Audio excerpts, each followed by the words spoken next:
योऽन्तः प्रविश्य मम वाचमिमाम् प्रसुप्ताम् सञ्जीवयत्यखिलशक्तिधरस्वधाम्ना अन्यांश हस्तचरणश्रवणत्वगादीन् प्राणान्नमो भगवते पुरुषाय तुभ्यम्. ദേവിയുടെ പ്രസാദം ഉണ്ടായാലേ ശിവനെ പ്രാപിക്കാൻ പറ്റുള്ളൂ എന്ന് പറയും. രാധയുടെ കൃപയുണ്ടായാലേ കൃഷ്ണനെ പ്രാപിക്കാൻ പറ്റുള്ളൂ എന്നൊക്കെ പറയുന്ന പോലെ ബുദ്ധി പ്രസാദം ഉണ്ടാവണം. ബുദ്ധിർ ഭവാനി പ്രതിദേഹ ഗേഹം. ഈ ശരീരമാവുന്ന വീട്ടില് നമ്മളുടെ ബുദ്ധിയുടെ രൂപത്തിൽ ഭവാനി ഇരിക്കുന്നു. യാദേവി സർവഭൂതേഷു ബുദ്ധിരൂപേണ സംസ്ഥിത. ആ ബുദ്ധി പ്രസന്നമായി ആശീർവദിച്ചാലേ അന്തര്യാമിയായ ആത്മതത്വം തെളിയുള്ളൂ. അതാണ് ബുദ്ധിയെ ഭവാനിയായിട്ട് പറയണത്.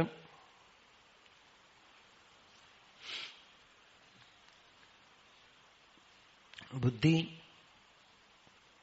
ഭക്തി കൊണ്ട് ശുദ്ധമാവുമ്പോ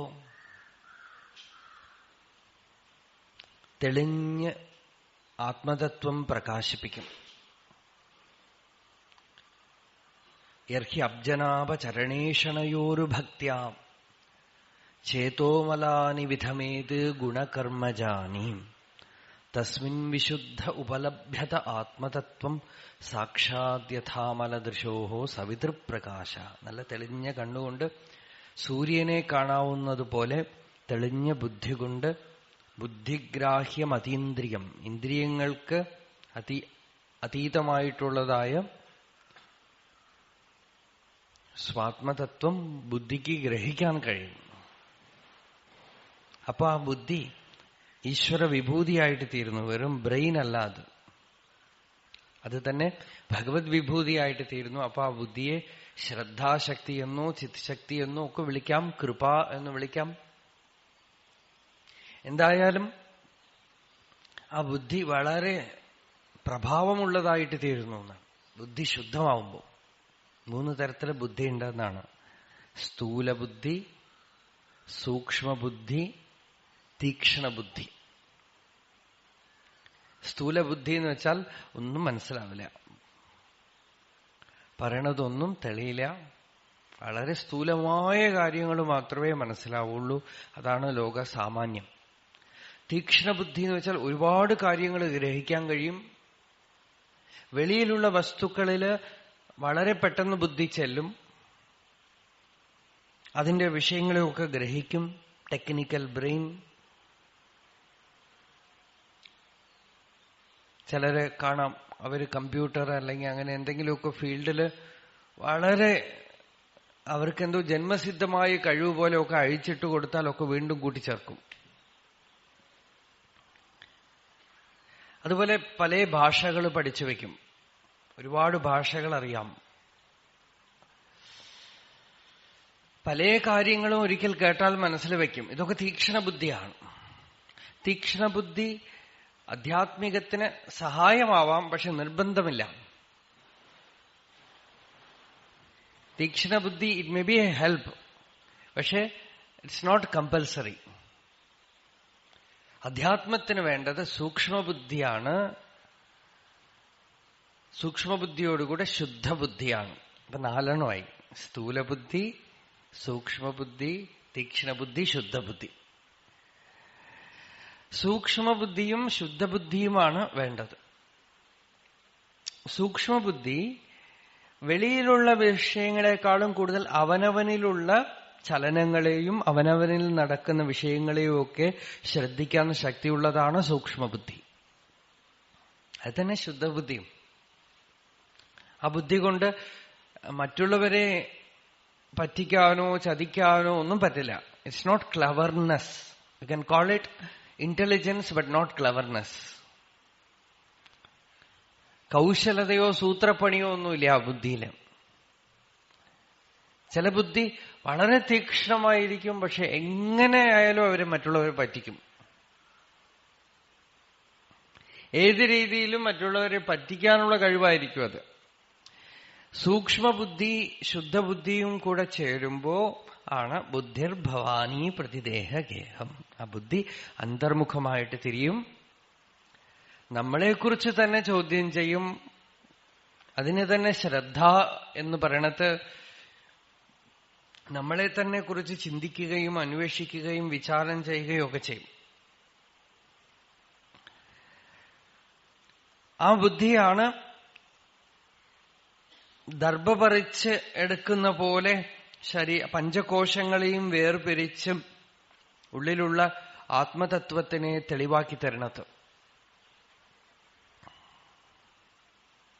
നമ്മൾ നാമം ജപിച്ചും ഭക്തി ചെയ്തും ശരണാഗതി ചെയ്തും സത്സംഗം കൊണ്ടും സാത്വികമായ ഭക്ഷണം കഴിക്കുന്നതുകൊണ്ടും തപസ്സുകൊണ്ടും യോഗം കൊണ്ടും ഒക്കെ ഈ ബുദ്ധിയാണ് ശുദ്ധമാവുന്നത്, തെളിഞ്ഞു വരുന്നത്. മേധാശക്തി. അതിനാണ് ഈ ബ്രഹ്മചര്യാദി യോഗസാധനകളും എല്ലാം ഈ ബുദ്ധിയെ തെളിച്ച് ശുദ്ധമാക്കാനാണ്. ആ ബുദ്ധി തെളിഞ്ഞ് ശുദ്ധമായാല് തഥാ പശ്യതി വസ്തു സൂക്ഷ്മം ചക്ഷുര്യതാ അഞ്ജന സംപ്രയുക്തം. അപ്പോ ഏറ്റവും സൂക്ഷ്മമായ വസ്തുക്കളെയൊക്കെ ആ ബുദ്ധി കാണും. അതിന് പശ്യന്തി ബുദ്ധി എന്നൊക്കെ ചിലർ പറയുന്നുണ്ട്. അതിന് ആന്തരികമായി കാണാൻ കഴിവുള്ള ബുദ്ധിയാണെന്നാണ്. അപ്പോ ബുദ്ധിർഭവാനി പ്രതിദേഹഗേഹം, ആ ബുദ്ധിസ്വരൂപിണിയായിട്ടുള്ള ജഗദീശ്വരിയുടെ കൃപ. ഗായത്രി മന്ത്രം ജപം ചെയ്താൽ ബുദ്ധി വരും എന്നൊക്കെ ചിലപ്പോ മുത്തശ്ശന്മാരും ഒക്കെ കുട്ടികൾക്ക് പറഞ്ഞു കൊടുക്കും. ഗായത്രി ജപിച്ചാൽ ബുദ്ധി ഉണ്ടാവും എന്ന് പറഞ്ഞ് സന്ധ്യാവന പൂണൽ ആയിക്കഴിഞ്ഞാൽ വടുവിനടുത്ത് പറയണത് എങ്ങനെയാണ്. പക്ഷെ അത് ഈ സ്കൂൾ പഠിക്കാനുള്ള ബുദ്ധിയല്ല. അതും വരുമായിരിക്കും. ഇത് തന്നെ വരുമെങ്കിൽ പിന്നെ അത് വരാൻ എന്താ?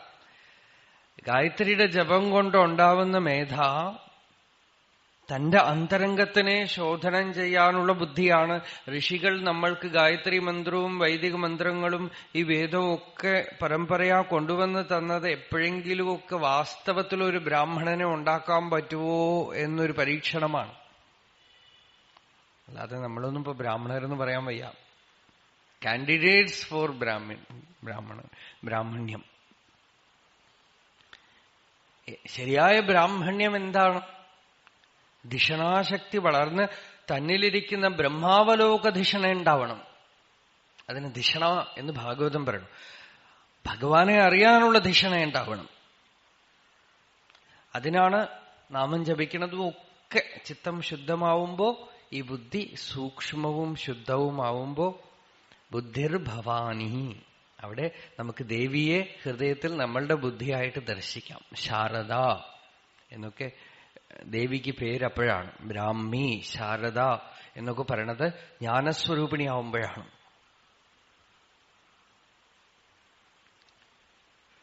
വൈശാരദീ സാതി വിശുദ്ധ ബുദ്ധി ധുനോതി മായാം ഗുണസംപ്രസൂതാം എന്ന് ഭാഗവതത്തിലെ ഏകാദശ സ്കന്ധം. വൈശാരദീ ബുദ്ധി എന്നാണ് ഭഗവാൻ അതിന് പേര് കൊടുക്കുന്നത്. അതിൽ നിന്നാണ് ശാരദ എന്നുള്ള പദമൊക്കെ അങ്ങനെയാണ് വരുന്നത്. വിശാലമായ ബുദ്ധി. അത് വിഭൂതിയായിട്ട് തീരുന്നു. അതുകൊണ്ട് തന്നെ സിദ്ധികളൊക്കെ ചിലപ്പോൾ ഉണ്ടായിപ്പോവും. എന്നുവെച്ചാൽ അത് സിദ്ധികളായിട്ട് മറ്റുള്ളവർക്ക് തോന്നും. ആ സിദ്ധനതൊന്നും സിദ്ധിയൊന്നുമല്ല.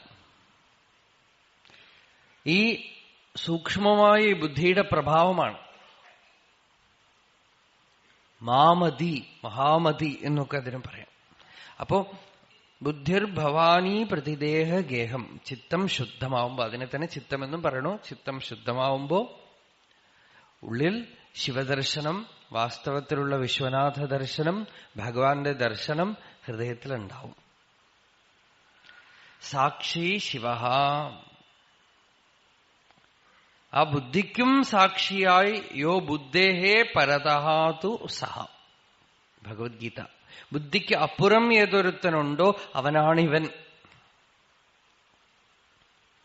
യോ ബുദ്ധേഹേ പരതഹാതു സഹ. ബുദ്ധിർഭവാനി, ബുദ്ധി ഒരു സ്റ്റേജ് വരെ കൊണ്ടാക്കിയിട്ട് നമുക്ക് ആത്മദർശനം സാധിച്ചിട്ട് ബുദ്ധി പിൻവാങ്ങും.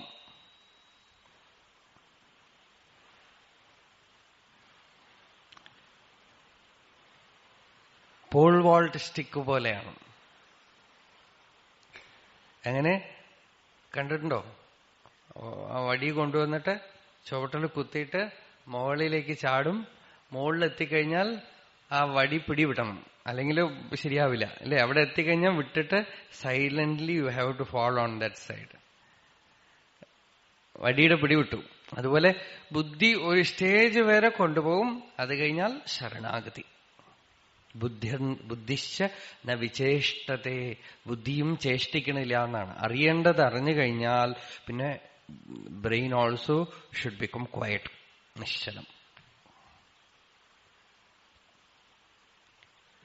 അതാണ് പാണ്ഡിത്യം നിർവിദ്യ ബാല്യേന തിഷ്ഠാസേത്, ബാല്യം നിർവിദ്യ മൗനം ഗച്ഛേത് എന്നൊക്കെ പറയാം.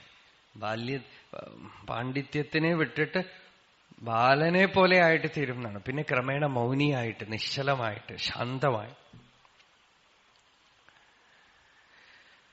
ബുദ്ധിർഭവാനി പ്രതിദേഹഗേഹം സാക്ഷി ശിവ സർവഗതോന്തരാത്മാ. അപ്പോ സാക്ഷിയായി ഹൃദയത്തിൽ ശിവൻ പ്രകാശിക്കുമ്പോ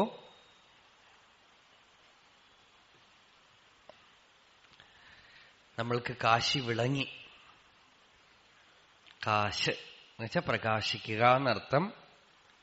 കാശത്തെ, ഉള്ളിൽ ശിവൻ പ്രകാശിക്കുന്നു, ഭഗവാൻ പ്രകാശിക്കുന്നു. ഇപ്പൊ ആചാര്യസ്വാമികൾ എന്തു പറയണമെന്ന് വെച്ചാൽ കാശിക്ഷേത്രത്തിന്റെ മഹിമയിലേക്ക് വരികയാണ്. ഈ കാശിക്ഷേത്രത്തിൽ ഇരുന്നാൽ ഇതൊക്കെ എളുപ്പത്തിൽ നടക്കും. കാശ്യാം ഹി കാശത്തെ കാശി. നമുക്ക് പുറം ലോകത്തിൽ നിന്ന് കുറച്ചൊരു ഹെൽപ്പ് ആവശ്യമുണ്ട്. എന്താന്ന് വെച്ചാൽ നമ്മൾ ശരീരമായിട്ട് ലോകത്തിൽ ഇരിക്കുന്നത് കൊണ്ട് ഇവിടെ ചില എനർജി, ഒരു സാത്വികമായ ഒരു ഊർജതലം ആവശ്യമുണ്ട് നമ്മളെ അകമയ്ക്ക് തള്ളാനായിട്ട്. അതുകൊണ്ടാണ് തീർത്ഥക്ഷേത്രം, അമ്പലങ്ങൾ അതൊക്കെ വേണമെന്ന് പറയണം. നമ്മൾ മനസ്സോടുകൂടെ ഇരിക്കുന്നത് കാരണം പുറമെയൊക്കെ മനസ്സുണ്ട്.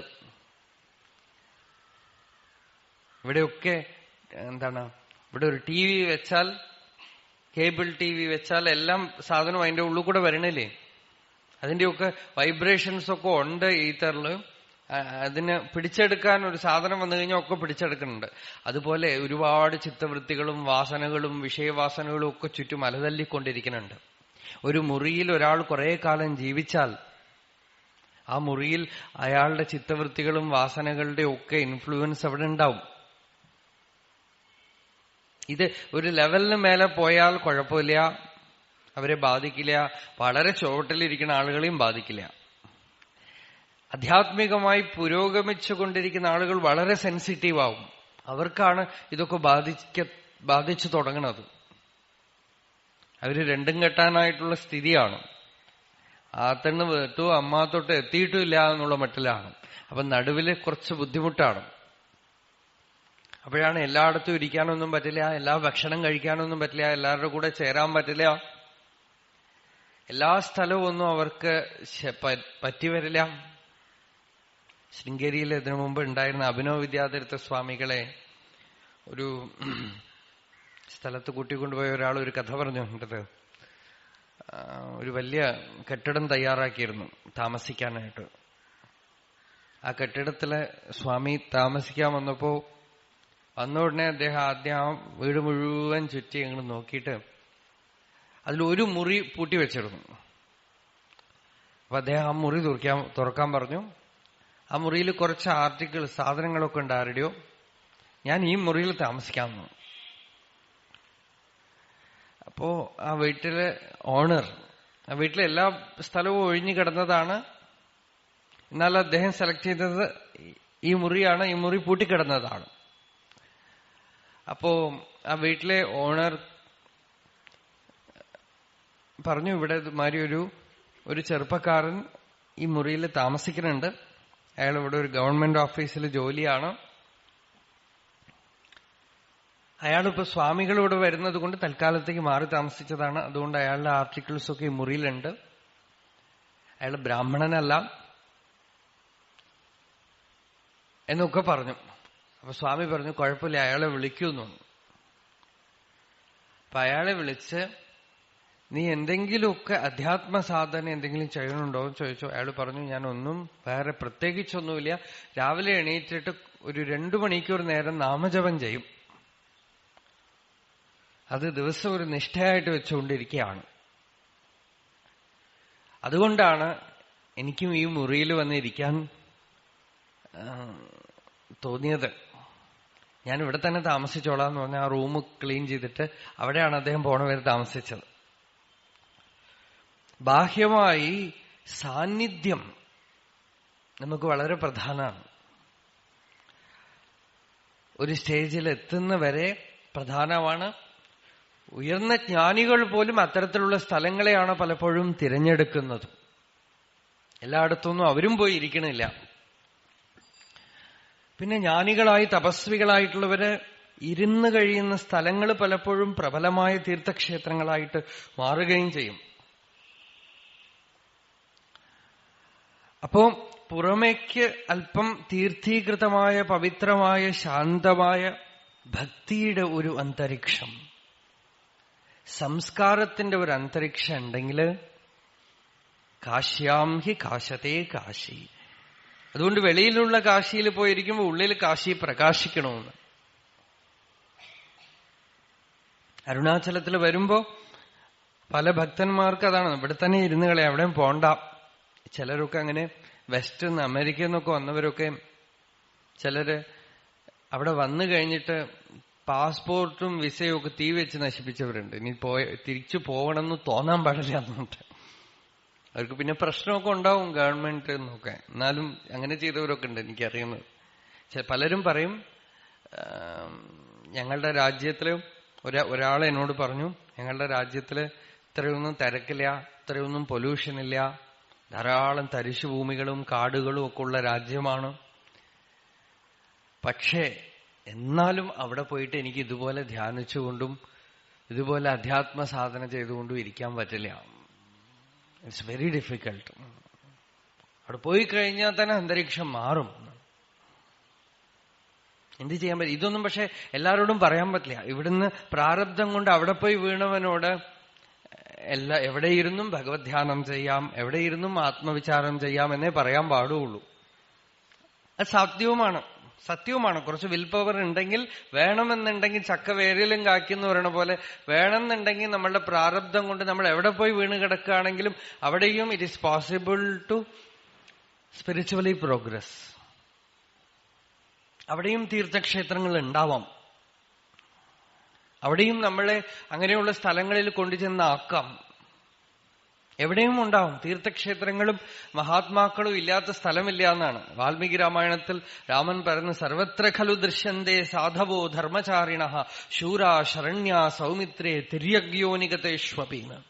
പക്ഷിമൃഗാദികളിൽ പോലും ജ്ഞാനികളും ഭക്തന്മാരും ഒക്കെ കണ്ടേക്കാം എന്നാണ്. അതുകൊണ്ട് എവിടെയും ഉണ്ടാവാം. അധികമായിട്ടും നമ്മൾ സ്ഥലകാലങ്ങളെ ഇൻസിസ്റ്റ് ചെയ്യാറില്ല. ആളുകൾക്ക് പക്വതയാണ് മുഖ്യം.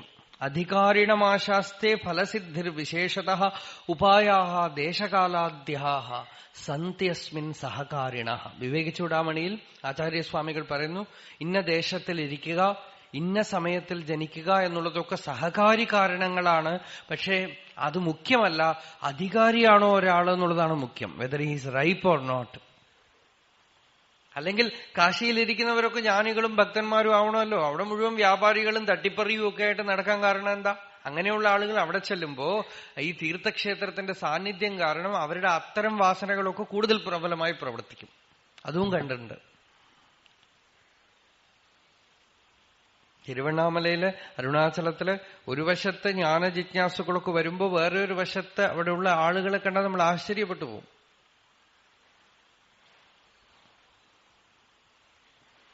കാരണം അവരുടെ ഉള്ളിൽ അതേപോലെ ഭ്രാന്തുള്ള ആളുകളാണെങ്കിൽ ഇത്തിരി അതിന്റെ ടെൻഡൻസി ഉള്ളവർക്ക് അവിടെ വരുമ്പോൾ കൂടും. ആ സ്ഥലത്തിലത്തെ എനർജി അല്ലെങ്കിൽ വൈബ്രേഷൻ അങ്ങനെയാണ്. എന്താ ഉള്ളിലുള്ളതെന്ന് വെച്ചാൽ ഒക്കെ പുറത്തു കൊണ്ടുവരും. എന്തെങ്കിലുമൊക്കെ വാസനകളൊക്കെ ഉള്ളിലുണ്ടെങ്കിൽ അതൊക്കെ പുറത്തു വരും. അപ്പൊ തീർത്ഥക്ഷേത്രങ്ങൾ നല്ലതേ ചെയ്യുള്ളൂ എന്ന് പറയാൻ പറ്റില്ല. മഹാത്മാക്കളുടെ സാന്നിധ്യവും അങ്ങനെയാണ്. അവരുടെ അടുത്തിരിക്കുമ്പോ ഇവയാളുടെ ഉള്ളിൽ ഉള്ളതൊക്കെ പുറത്ത് ചാടും.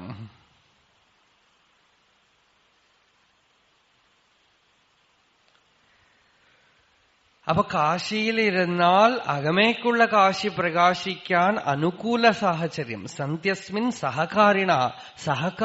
സഹകാരിയാണെന്നാണ്. It will helpful. അപ്പോ അത് കാശ്യാം ഹി കാശത്തെ കാശീം. കാശി സർവപ്രകാശ. അതുകൊണ്ടാണ് ഋഷികളൊക്കെ കാട്ടിലൊക്കെ പോയി താമസിച്ചു. തീർത്ഥക്ഷേത്രങ്ങളിലൊന്നും സൗകര്യമില്ലാത്ത സ്ഥലങ്ങളിലൊക്കെയാണ് താമസിച്ചത് ഋഷികേശൊക്കെ. ഇന്ന് നമ്മൾ ചെയ്യുന്ന ഏറ്റവും വലിയ ആനമണ്ടത്തരം, നമ്മൾ മാത്രമല്ല ആശ്രമങ്ങളും വലിയ വലിയ മഠങ്ങളും ഒക്കെ ചെയ്യുന്നതാണ്. ആളുകൾ വരണം, സൗകര്യമായിട്ടിരിക്കണം എന്ന് പറഞ്ഞ് അവർക്ക് നല്ല മുറികളും ശാപ്പാടും ഒക്കെ കൊടുത്തു കഴിയുമ്പോൾ കുറച്ചു വർഷങ്ങൾക്കുള്ളിൽ ആ മഠമോ ആ ആശ്രമമോ നശിച്ച് ഒന്നിനും കൊള്ളാതായി പോവാണ്. എന്താന്ന് വെച്ചാൽ ഇത് രണ്ടും കിട്ടുകയാണെങ്കിൽ പിന്നെ പരമലൗകികന്മാരായിട്ടുള്ള ആളുകളൊക്കെ അവിടെ വന്ന് താമസിക്കും. അവർക്ക് ഇത് രണ്ടുമാണ് വേണ്ടത്. ആഹാരം വേണം, താമസ സൗകര്യമൊക്കെ വേണം. അതൊക്കെ കിട്ടിക്കഴിഞ്ഞാൽ ആ സ്ഥലം പിന്നെ കഴിഞ്ഞു. ആധ്യാത്മികമായിട്ട് മാത്രം കൊതിയുള്ളവർ എത്ര ബുദ്ധിമുട്ടിയിട്ടും ആ സ്ഥലത്ത് വന്ന് ഇരുന്നോളും. പിന്നെ എന്താന്ന് വെച്ചാൽ ഒരിടത്ത് ലൗകികന്മാർ വന്ന് കൂടാൻ തുടങ്ങിക്കഴിഞ്ഞാൽ അധ്യാത്മ സാധകന്മാർ അങ്ങടേക്ക് എത്തി നോക്കുകയേ ഇല്ല. അത് വേറെ ഒരു നെഗറ്റീവാണ്.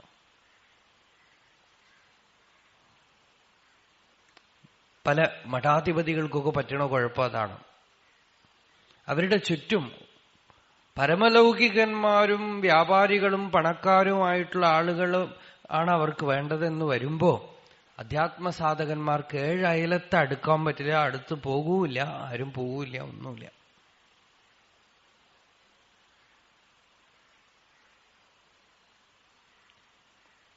അപ്പോ ബാഹ്യമായിട്ട് തീർത്ഥക്ഷേത്രങ്ങൾ പ്രസിദ്ധമാവുക എന്ന് പറയുന്നത് ഒരു നന്മയല്ല. തീർത്ഥക്ഷേത്രങ്ങൾ മുനികൾക്കും ഭക്തന്മാർക്കും ഭജനം ചെയ്യുന്നവർക്കും വേണ്ടിയുള്ളതാണ്. ഗുരുവായൂരിൽ പണ്ട് പോയിട്ട് ആർക്ക് വേണമെങ്കിൽ സുഖമായി എത്ര ദിവസം വേണമെങ്കിൽ ഇരുന്ന് ഭജനം ചെയ്യാം, മണ്ഡപത്തിലിരുന്ന് ഭജിക്കാം. ഇപ്പൊ അങ്ങനെയൊക്കെ അകത്ത് കിടക്കാൻ പറ്റുമോ? അങ്ങനെയൊക്കെ ഇരുന്ന് ഭജിക്കാൻ ഇപ്പൊ സമ്മതിക്കുമോ? അവരെയും പറഞ്ഞിട്ട് കാര്യമില്ല, തിരക്ക് കൂടി ഇല്ലേ? ഇപ്പൊ തിരുവണ്ണാമലയിൽ അങ്ങനെ ആയിക്കൊണ്ടിരിക്കുകയാണ്. അപ്പോ പൗർണമി ലക്ഷക്കണക്കിന് ജനങ്ങളുടെ തിരക്കാണ്. അതിനിപ്പോ കുറച്ചു കഴിഞ്ഞ് ദിവസം തിരക്കായി കഴിഞ്ഞാൽ പിന്നെ ആർക്കും പോകണം. ഉത്തമ ജിജ്ഞാസുക്കൾ പിന്നെ പോവില്ല.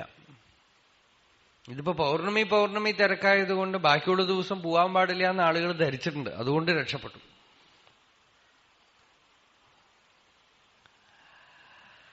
അപ്പോ കാശ്യാം ഹി കാശത്തെ കാശി. കാശിക്ഷേത്രത്തിൽ അകമേയുള്ള കാശി പ്രകാശിക്കുന്നു. ആ അകമേക്കുള്ള കാശി ആരാൽ അറിയപ്പെട്ടുവോ സാ കാശി വിദിതായേന തേന പ്രാപ്താഹി കാശിക. അയാളാണ് വാസ്തവത്തിൽ കാശിക്ക് പോയവൻ. അഥവാ ആത്മജ്ഞാനിയാണ് കാശിവാസം ചെയ്യുന്നവൻ. അയാൾ ഇരിക്കുന്ന സ്ഥലമൊക്കെ കാശിക്ഷേത്രമാണ്. അയാൾ ജംഗമമായ തീർത്ഥക്ഷേത്രമാണ്. അതാണ് ഭാഗവതത്തിൽ വിദുരനോട് ധർമ്മപുത്രർ പറയുന്നത്, അങ്ങയ്ക്കെന്തിനാ തീർത്ഥയാത്ര? തീർത്ഥീകുർവന്തി തീർത്ഥാനി സ്വാന്തസ്തേന ഗതാഭൃതാന്ന്. തീർത്ഥങ്ങളെയൊക്കെ തീർത്ഥമാക്കി ചെയ്യുന്നവനല്ലേ അവിടുന്ന്? അവിടുത്തെ അന്തരംഗം കൊണ്ട് ശൃംഗേരിയില് ഒരു 2-3 ശങ്കരാചാര്യന്മാർക്ക് മുമ്പ് ഒരു മഹാതപസ്വി ഉണ്ടായിരുന്നു. അന്ന് അദ്ദേഹത്തിന് ഉഗ്രനരസിംഹഭാരതി സ്വാമികൾ എന്നാണ് പേര്. ഉഗ്രമായി തപസ്സൊക്കെ ചെയ്തിരുന്നുകൊണ്ട് അദ്ദേഹത്തിന് ഉഗ്രനരസിംഹഭാരതി എന്ന് തന്നെ വിളിച്ചിരുന്നു. പാവയ്ക്ക സ്വാമി എന്നൊക്കെ പറയും ചിലർ. എന്താന്ന് വെച്ചാൽ കപ്പയ്ക്ക ജ്യൂസ് മാത്രമേ കഴിക്കുള്ളൂ. ഒരുപാട് എക്സ്റ്റെൻസീവായിട്ട് യാത്ര ചെയ്തുകൊണ്ടിരുന്നു പലയിടത്തും. അദ്ദേഹം മധുരയിൽ വന്നപ്പോ അമ്പലത്തിലെ പൂജാരികളുടെ ഭയങ്കരമായ കൺട്രോൾ. അപ്പോ സ്വാമികൾ അകത്ത് ശ്രീകോവിലിൽ ചെന്ന് പൂജിക്കാൻ പോലും അവർ പല റെസ്ട്രിക്ഷൻസും ഒക്കെ വെച്ചപ്പോ സ്വാമി എന്ത് ചെയ്തെന്ന് വെച്ചാൽ ഒരു നാളികേരം വെച്ചിട്ട് ആ നാളികേരത്തിലേക്ക് മീനാക്ഷി ആവാഹനം ചെയ്തിട്ട് പറഞ്ഞു, ഞാൻ എടുത്തോണ്ട് പോവാണ് ശൃംഗേരിക്കെന്ന്, ഇനി ഇവിടെ ആരും വരില്ല. ഭയന്നുപോയി അവര്. രാമേശ്വരത്ത് ചെന്നപ്പോ അതുപോലെ ആ തീർത്ഥം കുളിക്കുമല്ലോ, അതിൽ പണമൊക്കെ വെച്ചിട്ട് ആളുകൾക്ക് പണം വാങ്ങിച്ചിട്ട് അകത്ത് കിടത്തുക എന്നുള്ള സമ്പ്രദായം ഉണ്ടായപ്പോ സ്വാമി വേറെ അടുത്തുള്ള ഒരു തടാകത്തില് ആ തീർത്ഥത്തിനെ ആവാഹനം ചെയ്ത് അദ്ദേഹം അതിൽ ഇറങ്ങി കുളിച്ചിട്ട് പറഞ്ഞു, ഇനിമേലാൽ ഈ തീർത്ഥത്തിലാണ് അതുള്ളത്, നിങ്ങളൊക്കെ ഇവിടെ വന്ന് കുളിച്ചാൽ മതിയെന്ന്. അതോടുകൂടെ അവർക്ക് പണം കിട്ടണത് പോവും എന്നുള്ളതായപ്പോ ശരിയായി. മഹാപുരുഷന്മാരുടെ സാന്നിധ്യവും ജ്ഞാനവുമാണ് തീർത്ഥക്ഷേത്രങ്ങളെ തീർത്ഥക്ഷേത്രങ്ങളാക്കണത്.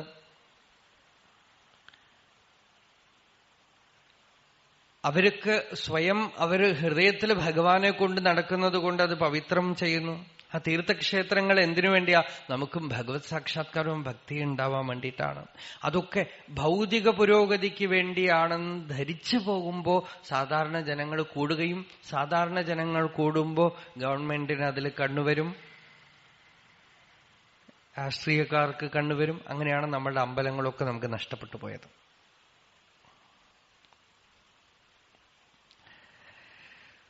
അപ്പോ അകമേക്കുള്ള കാശി ആരാൽ അറിയപ്പെട്ടുവോ അവരാണ് പുറമേക്കുള്ള കാശിയെ അറിഞ്ഞവര്. അഥവാ അവരെവിടെ ഇരിക്കുന്നു അത് കാശിക്ഷേത്രമാണ്. അവര് നടമാടുന്ന കാശിയാണ്. ഉള്ളം പെരുങ്കോയിൽ ഊനുടമ്പ് ആലയം വള്ളർപ്പിരാണാർക്ക് വായ് ഗോപുരവാസൽ തെള്ളത്തെളിന്താർക്ക് ജീവൻ ശിവലിംഗം കള്ളപ്പുലന ഐന്തുകാലാം അണിവിളക്കേ.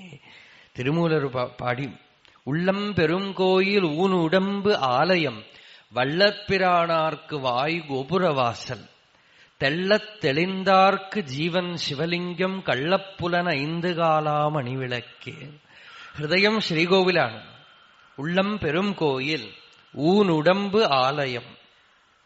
ഈ ശരീരം, അന്നമയമായ ഈ ശരീരം തന്നെ കോവിലാണ്. വള്ളർപ്പിരാണാർ എന്ന് വെച്ചാൽ ഈശ്വരൻ. ആ ഭഗവാന് വായ് ഗോപുരവാസൽ, ഈ വായു ഗോപുരവാതിലാണെന്നാണ്. വായ് ഗോപുരവാസൽ തെള്ളത്തെളിന്താർക്ക്, ചിത്തം നല്ലവണ്ണം ശുദ്ധമായവർക്ക് ജീവൻ ശിവലിംഗം, ഉള്ളിലുള്ള ജീവൻ തന്നെ പരമേശ്വര സ്വരൂപം. കള്ളപ്പുലൻ 5 ഇന്ദ്രിയങ്ങളും ഐന്തുകാലാം അണിവിളക്ക്, 5 കാല് വിളക്കുകളാണ്. അമ്പലത്തിൽ വയ്ക്കുന്ന 5 കാൽ വിളക്ക് പോലെ അന്തര്യാമിയായ ഈശ്വരന് മുമ്പിൽ ജ്വലിക്കുന്ന 5 ഇന്ദ്രിയങ്ങളും 5 വിളക്കുകളാണ്. ഇതൊക്കെ എപ്പോ സത്യമാവും?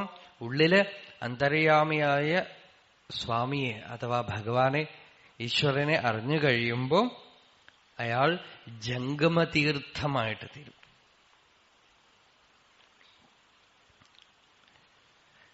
അയാളുടെ ഉള്ളില് അല്പം എന്തെങ്കിലുമൊക്കെ പോയാൽ മതി, അത് തന്നെ നിവേദ്യമായിട്ട് തീരും. രമണ ഭഗവാന്റെ അടുത്ത് ഒരു ഭക്തൻ ചോദിച്ചു, തിരുവണ്ണാമലയിൽ അന്ന് സത്രമുണ്ട്, ഇന്ന് സത്രം ഉണ്ട് അവിടെ, പക്ഷെ ഇന്നിപ്പോ എല്ലായിടത്തും ഭക്ഷണം കിട്ടുന്നുണ്ട്. അന്നൊക്കെ അരുണാചലത്തിൽ ആ സത്രത്തിൽ മാത്രമേ ഭക്ഷണം കിട്ടുള്ളൂ. വരുന്ന യാത്രികന്മാർക്ക് അവിടെ ഭക്ഷണം കിട്ടും, അവിടെ കിടന്നുറങ്ങാം. അപ്പോ ഭക്ഷണം കൊടുക്കും. അപ്പൊ അത് കണ്ടിട്ട് മഹർഷിയോട് ഒരു ഭക്തൻ ചോദിച്ചു, ക്രിസ്ത്യൻ മതത്തിലും മറ്റുമൊക്കെ അവര് പല നല്ല കാര്യങ്ങളും ചെയ്യുന്നു, ആസ്പത്രികൾ കെട്ടുന്നു, സ്കൂൾ കെട്ടുന്നു. അന്നൊന്നും ഹിന്ദു മതത്തിൽ ഇതൊന്നുമില്ല. അപ്പോ നമ്മളിങ്ങനെ ഈ വരുന്നവർക്കൊക്കെ ഭക്ഷണം മാത്രം കൊടുക്കുമ്പോ ഈ പല ആളുകൾ ഇവിടെ വന്ന് സുഖമായി ഊണും കഴിച്ച് കിടന്നുറങ്ങുമെന്നല്ലാതെ അവരൊന്നും ചെയ്യില്ല. ഭക്ഷണം കഴിച്ച് കിടന്നുറങ്ങാൻ കുറെ മടിയന്മാര് ഉണ്ടാക്കുകയല്ലേ എന്ന് ഒരു സംശയം. ഇതുകൊണ്ട് പ്രയോജനമുണ്ടോ എന്നും ഭഗവാന്റെ അടുത്ത് ചോദിച്ചു. അപ്പൊ ഭഗവാൻ പറഞ്ഞു, അത് ரிஷிகளா ரொம்ப முன்னால வச்ச ஒரு சம்பிரதாயம். அது நீ நினைக்கிற மாதிரி இல்லை. எப்பவோ யாராவது ஒரு சித்த புருஷால் இந்த அருணாச்சல க்ஷேத்திரத்துக்கு வருவான். എപ്പോഴെങ്കിലും ആരെങ്കിലും ഒരു സിദ്ധന്മാരാരെങ്കിലും ഒക്കെ ഇവിടെ വരുമ്പോ, അവര് വിശന്നുകൊണ്ട് വരുമ്പോ അവരുടെ കുക്ഷിയിലേക്ക് അല്പം അന്നം ഈ സത്രത്തിൽ നിന്ന് പ്രയോജനപ്പെട്ടു പോവുകയാണെങ്കിൽ, അവിടുത്തെ വൈശ്വാനരന് അത് ചെല്ലുകയാണെങ്കിൽ നിങ്ങൾ പറയുന്ന ഈ സത്കാര്യങ്ങളൊക്കെ താനേ നടന്നുകൊള്ളും എന്നാണ്.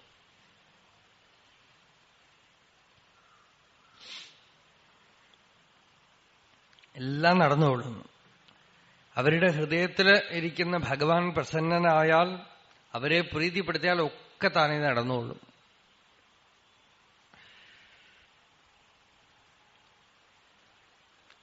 ഇന്ന് നമ്മൾ വിചാരിക്കുന്ന ലോകം നമ്മൾ വിചാരിക്കുന്ന പോലെ സ്ഥൂലമൊന്നുമല്ല എന്ന് ആധുനിക ശാസ്ത്രജ്ഞന്മാര് തന്നെ അംഗീകരിച്ചു തുടങ്ങിയിരിക്കുകയാണ്.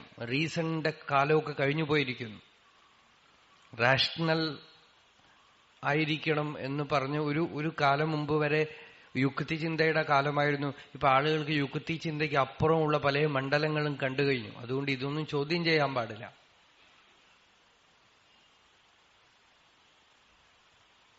നമ്മൾ പലതും യുക്തിക്ക് അപ്പുറമാണ്. നല്ലത് എന്ന് വിചാരിക്കുന്നതെല്ലാം നല്ലതല്ല. അതുകൊണ്ടാണ് ഈ കാര്യത്തിലൊക്കെ തന്നെ നമുക്ക് മഹാത്മാക്കളാണ് പ്രമാണം. മഹദനുഗമലഭ്യമായിരിക്കണം നമ്മളുടെ മാർഗങ്ങളെല്ലാം. അപ്പോ അവരുടെ വയറ്റിലൊരു കുക്ഷിയിൽ അല്പം പോയി കഴിഞ്ഞാൽ ബാക്കി കാര്യങ്ങളൊക്കെ നടന്നുകൊള്ളൂ എന്ന് വെച്ചാൽ എന്താ? അവര് തന്നെ വിശ്വമേ സ്വരൂപമായിട്ടാണ് നടക്കണത്. ഏകനാഥ് സ്വാമിയുടെ കഥയിൽ ഒരു കഥ വരുമല്ലോ. ഒരു സ്ത്രീ 1000 ബ്രാഹ്മണർക്ക് സഹസ്രഭോജനം നടത്താമെന്ന് നേർന്നു അത്രയും. അവർക്ക് പാവം അതിനുള്ള വകയില്ല. അപ്പൊ കാര്യം നടന്നപ്പോ വളരെ വിഷമിച്ചു. 1000 പേർക്ക് ഭക്ഷണം കൊടുക്കാൻ വഴിയില്ലല്ലോ എന്ന് വിഷമിച്ചപ്പോ സ്വപ്നത്തില് ഭഗവാൻ പറഞ്ഞു അത്ര, ഏകനാഥന് ഒരാൾക്ക് ഭക്ഷണം കൊടുത്താൽ മതിയെന്ന്. ഏകനാഥന് ഒരാൾക്ക്. അപ്പൊ ഏകനാഥന്റെ മകൻ ഹരി, അയാൾക്ക് ഇതിലൊന്നും അത്ര ഒന്നും വിശ്വാസമില്ല. ഹരി വലിയ പണ്ഡിതനായിരുന്നു. കാശിയിൽ പോയി വേദവും ശാസ്ത്രവും ഒക്കെ പഠിച്ചിട്ട് വന്ന ആളാണ്. ആചാര അനുഷ്ഠാനത്തോടെ ഇരിക്കുന്ന ആളാണ്. അച്ഛന്റെ ഭാഗവത ധർമ്മത്തിലും അച്ഛൻ ഇരിക്കുന്ന സ്റ്റേറ്റ് അദ്ദേഹത്തിന് പിടികിട്ടിയിട്ടില്ല. അദ്ദേഹം അച്ഛനെ ഒരു സമയത്തിന് ശേഷം വല്ലാതെ നിയന്ത്രിക്കാൻ തുടങ്ങി. ഏകനാഥസ്വാമിയെ എല്ലായിടത്തൊന്നും പോകാൻ പാടില്ല, മറ്റുള്ളവർ പാചകം ചെയ്തത് ഭക്ഷണം കഴിക്കാൻ പാടില്ല എന്നൊക്കെ വളരെ കൺട്രോൾ ചെയ്ത് പിടിച്ചു നിർത്തിയിരുന്നു സ്വാമി. അതുകൊണ്ട് ഹരി പണ്ഡിറ്റിന് ഒരു അനുഭവം ഉണ്ടാക്കാൻ വേണ്ടി, അച്ഛന്റെ മഹിമ കാണിച്ചു കൊടുക്കാൻ വേണ്ടി ഒരു ഇൻസിഡന്റുമായിരുന്നു അത്ര ഇത്. അപ്പോ ഈ സ്ത്രീയുടെ വീട്ടിൽ ഏകനാഥ് സ്വാമി പറഞ്ഞു, ഞാൻ വരാം, ഏറ്റു. അപ്പോ ഹരി പറഞ്ഞു, അച്ഛൻ അവിടെ വന്ന് നിങ്ങൾ പാചകം ചെയ്ത് ഭക്ഷണമൊന്നും കഴിക്കില്ല, ഞാനും എന്റെ ഭാര്യയും കൂടെ വന്ന് അവിടെ വന്ന് പാചകം ചെയ്ത് അച്ഛന് വേണ്ടതൊക്കെ ഏർപ്പാടാക്കാം, അതിന് നിങ്ങൾ സമ്മതിക്കുകയാണെങ്കിലേ അച്ഛൻ വരുള്ളൂ. അങ്ങനെ ആവട്ടെ എന്ന് പറഞ്ഞു. അവരുടെ അടുക്കളയൊക്കെ ശുദ്ധം ചെയ്ത് ചാണകിട്ട് മെഴുകി വൃത്തിയാക്കി ഹരിയുടെ പത്നിയും കൂടെ അവിടെ ചെന്ന് ഭക്ഷണം പാചകം ചെയ്ത് ഏകനാഥ് സ്വാമിക്ക് ഭക്ഷണം കൊടുത്തു. ഭക്ഷണം കൊടുത്തിട്ട് ഇലയും വേറെ ആരും എടുക്കാൻ പാടില്ല. മകന് അച്ഛനോട് ഭക്തി, അച്ഛനാണെന്നുള്ള ഭക്തിയൊക്കെ ഉണ്ട്. ഹരി തന്നെയാണ് ഇല എടുക്കുന്നത്. അപ്പൊ ഹരി പണ്ഡിറ്റ് ഏകനാഥസ്വാമി ഊണ് കഴിച്ചിട്ട് എച്ചിലില എടുക്കുമ്പോ ഓരോ ഇല എടുത്തു കഴിഞ്ഞാൽ അടിയിലൊരു ഇല ഉണ്ടാവും അത്രയും. അങ്ങനെ 1000 ഇല എടുക്കേണ്ടി വന്നു എന്നാണ്. കഥ വാസ്തവമാണോ അല്ലയോ എന്നറിയില്ല. എന്തായാലും അങ്ങനെ നടന്നുകൂടായികയില്ല. എന്നാ ഏതോ വിധത്തിൽ ആ ഒരു മഹിമ വെളിവാക്കിയതാണെന്നാണ്. അതിനുശേഷം ഏകനാഥനോട് അപാര ഭക്തിയായിരുന്നു ഹരിപണ്ഡിറ്റന് എന്നാണ് ഏകനാഥ് സ്വാമിയുടെ ചരിത്രം. അപ്പോ ഈ കഥയുടെ ഉദ്ദേശം ഇത്രയേ ഉള്ളൂ. അവര് ജംഗമതീർത്ഥങ്ങളാണ്, സ്വയം സത്യദർശികളായ ജ്ഞാനികൾ. പലരുടെയും ഈ തമിഴ്നാട്ടിലെ ശ്രീധരയ്യാവാൾ എന്ന് പറഞ്ഞൊരു പരമഭക്തനുണ്ടായിരുന്നു, ശിവഭക്തനായ ഒരു മഹാപുരുഷൻ. അദ്ദേഹത്തിന്റെ വീട്ടിൽ കിണറ്റിൽ ഗംഗ ആവിർഭവിച്ചു എന്നൊരു കഥയുണ്ട്. എല്ലാ വർഷവും അതൊരു പ്രത്യേക ഉത്സവമായിട്ട് ഇന്നും അയ്യാവാൾ മഠത്തിൽ നടക്കുന്നുണ്ട്. ഗംഗാവിർഭാവം, ആ കിണറ്റിൽ ഗംഗ ആവിർഭവിച്ചു എന്ന്. അതേപോലെ രാമകൃഷ്ണ പരമഹംസരുടെ ഒരു ശിഷ്യനുണ്ടായിരുന്നു, നാഗ് മഹാശയ്, ദുർഗാചരൺ നാഗ്. ഈ നാഗ് മഹാശയ് രാമകൃഷ്ണദേവൻ എങ്ങനെ ജീവിച്ചു അതേപോലെ ജീവിച്ചു. ഗുരുവിനെ കടത്തി വെട്ടിയ ഒരു ശിഷ്യൻ എന്നും ശ്രീരാമകൃഷ്ണദേവൻ തന്നെ പറയും. എന്താന്ന് വെച്ചാൽ അദ്ദേഹത്തിന് ആദ്യ അച്ഛൻ വിവാഹം കഴിച്ചു, ഭാര്യയെ തൊട്ടില്ല, ഭാര്യ കൂടെ ഉണ്ടായിരുന്നു, സ്പർശിച്ചില്ല. ഡോക്ടറായിരുന്നു, ഹോമിയോപ്പതി ഡോക്ടറായിരുന്നു. ഒരിക്കൽ എന്തോ ശ്രീരാമകൃഷ്ണ പരമഹംസർ പറഞ്ഞു, ഈ മരുന്നും വിറ്റുകൊണ്ട് ആളുകളുടെ രോഗവും നോക്കിക്കൊണ്ടൊക്കെ നടക്കുന്ന ആൾക്ക് ശരീരത്തിൽ നിന്ന് മനസ്സെങ്ങനെ വിട്ടുപോകും എന്ന് ചോദിച്ചു അത്രയും. അതോടുകൂടെ ആ മരുന്ന് പെട്ടിയൊക്കെ വലിച്ചെറിഞ്ഞു. ദാരിദ്ര്യമാണ് ആ കുടില് ചോർന്ന് ഒലിച്ചാലും വേറെ ആരും തനിക്ക് വേണ്ടി പണിയെടുക്കാൻ വരാൻ പാടില്ല. ആരെങ്കിലുമൊക്കെ പണിക്കാരെ ആ ഭാര്യയെ വിളിച്ചുകൊണ്ടുവന്ന് കുടിലിൽ ഇയാളില്ലാത്ത സമയത്ത് കയറ്റിയാൽ പോലും കരഞ്ഞുകൊണ്ട്, നിങ്ങൾ നാരായണനാണ്, എനിക്ക് സേവ ചെയ്യരുത്, ഇറങ്ങുന്നു. ആ കുടിലൊക്കെ ചോർന്ന് ഒലിക്കാം. ആ നാട്ടിലുള്ളവർക്ക് മുഴുവൻ അറിയാം അദ്ദേഹത്തിന്, എല്ലാരെയും വിശ്വസിക്കും. ആര് പറ്റിച്ചാലും പറ്റിക്കപ്പെടും. തുക്കാറാമന്റെ ഒക്കെ എക്സ്പാൻഡഡ് ഫോമാണ് അദ്ദേഹം. എല്ലാവരുടെയും കഥയൊന്നും വെളിയിൽ വരില്ലല്ലോ. വിവേകാനന്ദ സ്വാമികൾ പറയും, ഇപ്പൊ വെസ്റ്റ് ബംഗാളോ ഈസ്റ്റ് ബംഗാളോ, നമ്മളിപ്പോ ബംഗാൾ പറയണത് വെസ്റ്റ് ബംഗാൾ, അദ്ദേഹം ഈസ്റ്റ് ബംഗാളിലാണ്. വിവേകാനന്ദ സ്വാമി പറയും, ഈസ്റ്റ് ബംഗാൾ മുഴുവൻ പവിത്രമായി എന്നാണ് അദ്ദേഹത്തിന്റെ ജന്മം കൊണ്ട്. അത്ര വലിയൊരു മഹാപുരുഷൻ. അദ്ദേഹത്തിന് ഭാര്യയെ സ്പർശിക്കുകയെ ചെയ്തില്ല എന്ന് കണ്ടപ്പോ അച്ഛൻ നിർബന്ധിച്ച് രണ്ടാമതും കല്യാണം കഴിച്ചു വെച്ചു. അദ്ദേഹത്തിനോട് ചോദിക്കാതെ തന്നെ വിവാഹം തീരുമാനിച്ച് പുടവ കൊടുക്കൽ പോലെയുള്ള എന്തോ കർമ്മം നടന്നു. രണ്ടാമ കല്യാണം കഴിച്ചിട്ടും അദ്ദേഹം ഒന്നും ചലിച്ചില്ല. യാതൊരു വിധത്തിൽ അദ്ദേഹത്തിന് ഒന്നും ചെയ്യാൻ പറ്റില്ല. അദ്ദേഹത്തിന് അങ്ങനെ ഒരു വാശി, അങ്ങനെ ഒരു പരമഹംസ സ്ഥിതിയായിരുന്നു. അദ്ദേഹത്തിന് കുറ്റം പറഞ്ഞിട്ടും കാര്യമില്ല. ഇത് ധർമ്മമാണോ എന്നൊന്നും ചോദിച്ചിട്ട് കാര്യമില്ല. ആ മഹാത്മാക്കളുടെ കാര്യത്തിൽ അതിനൊന്നും ആ പ്രസക്തിയില്ല. ധർമ്മ അധർമ്മ ചിന്തയൊന്നും അവിടെ ഒന്നും നിൽക്കില്ല. അങ്ങനെയൊക്കെ ഉണ്ടായിരുന്ന ദുർഗാചരൺ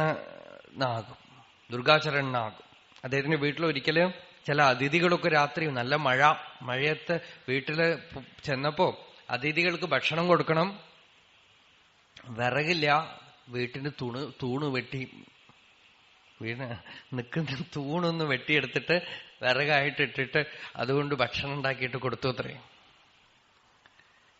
ലാസ്റ്റ് ഡേയ്സില് രാമകൃഷ്ണദേവന് സുഖമില്ലാതെ കിടക്കുമ്പോ അദ്ദേഹം പറയാം, ആ ക്യാൻസർ മുഴുവൻ ഞാൻ ആവാഹിച്ചെടുക്കാൻ എന്റെ മേലെ എന്നാണ്.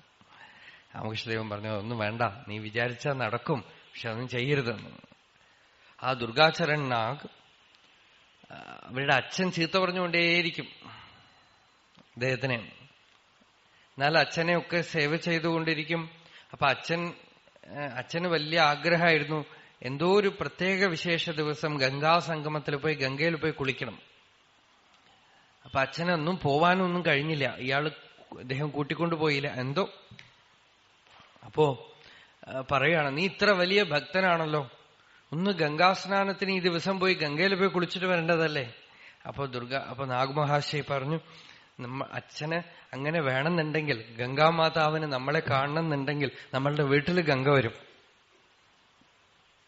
ആ ദിവസം. ആ പറഞ്ഞ പോലെ ആ ദിവസം ആ വീട്ടില് ഒരു സ്ഥലം പൊട്ടിയിട്ട് ഗംഗാജലം ഉള്ളിലേക്ക് ഊറ്റെടുത്ത് പ്രവഹിക്കാൻ തുടങ്ങി.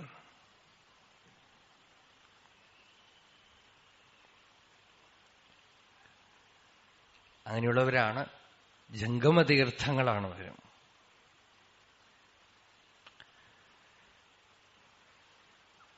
അപ്പോ സാ കാശി വിദിതായേന തേന പ്രാപ്താ ഹി കാശിക. ആ കാശി ആരാൽ അറിയപ്പെട്ടിരിക്കുന്നു, അവര് നിരന്തരം കാശിയിലാണ്. അവരാൽ കാശി പ്രാപിക്കപ്പെട്ടിരിക്കുന്നു. അവരിയ്ക്കുന്ന സ്ഥലം കാശിയാണ്. അതാണ് സത്സംഗത്തിൽ കാശിയുണ്ട്, ഹരിദ്വാരമുണ്ട്, ഋഷികേശമുണ്ട്, എല്ലാ തീർത്ഥ നദികളും ഉണ്ട് എന്നൊക്കെ പറയാൻ കാരണം എന്താ? ഇതിന്റെയൊക്കെ പ്രയോജനമായ പവിത്രീകരിക്കൽ, പവിത്രമാക്കൽ സത്സംഗത്തിൽ നടക്കുന്നത് കൊണ്ടാണ്, സാധുസംഗത്തിൽ നടക്കുന്നത് കൊണ്ടാണ്. കാശ്യാം ഹി കാശതേ കാശി കാശി സർവ പ്രകാശികാം സാ കാശി വിദിതായേന തേന പ്രാപ്ത ഹി കാശികാം. അപ്പൊ അങ്ങട് കാശിക്ഷേത്രത്തിലേക്ക് അവര് പോയിട്ടില്ലെങ്കിൽ കാശിക്ഷേത്രം അവരുടെ അടുത്തേക്ക് വരും. ചില മഹാത്മാക്കൾ ഒരിടത്തേക്കും പോയിട്ടില്ല. ത്യാഗരാജസ്വാമികൾ പോലും അവസാനം ഉപനിഷത് ബ്രഹ്മേന്ദ്ര സരസ്വതി ത്യാഗരാജനെ കാണണമെന്ന് ആശിച്ചത് കൊണ്ടാണ് തിരുവയ്യാർ വിട്ട് പുറത്തു പോയത്. അല്ലെങ്കിൽ ഒരിടത്തും തീർത്ഥയാത്രയൊന്നും പോയിട്ടില്ല. രാമകൃഷ്ണദേവനും തീർത്ഥയാത്രയൊന്നും പോയില്ല. നിർബന്ധമായിട്ട് മധുരനാഥ് വിശ്വാസ് കാശിയിലേക്കും വൃന്ദാവനത്തിലേക്കും കൂട്ടിക്കൊണ്ടുപോയതാണ്. അല്ലെങ്കിൽ രാമകൃഷ്ണദേവന് ദക്ഷിണേശ്വരം വിട്ട് എവിടെയും പോവാൻ ഇഷ്ടമുണ്ടായിരുന്നില്ല.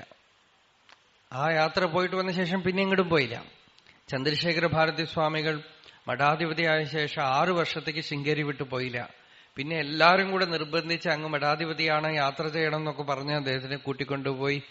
കാലടി വരെ വന്നു യാത്ര ചെയ്ത്. വടക്കോട്ടൊന്നും പോയില്ല. കാലടിയിൽ വന്നപ്പോ 1.5 വർഷം കാലടിയിൽ താമസിച്ചു. പിന്നെ അത് കഴിഞ്ഞ് പിന്നെ ശൃംഗേരി പോയ ശേഷം പിന്നെ പുറത്തു പോയതേയില്ല. അവരിയ്ക്കുന്ന സ്ഥലം എവിടെയോ അത് തീർത്ഥക്ഷേത്രമാണ്. എനിക്കറിയുന്ന ഒരു വലിയ ഘനപാടികൾ, ഒരു ദീക്ഷിതർ കുറെ ബ്രഹ്മചാരികളെയൊക്കെ കൂട്ടിക്കൊണ്ട് ശൃംഗേരിയിലേക്ക് പോയി.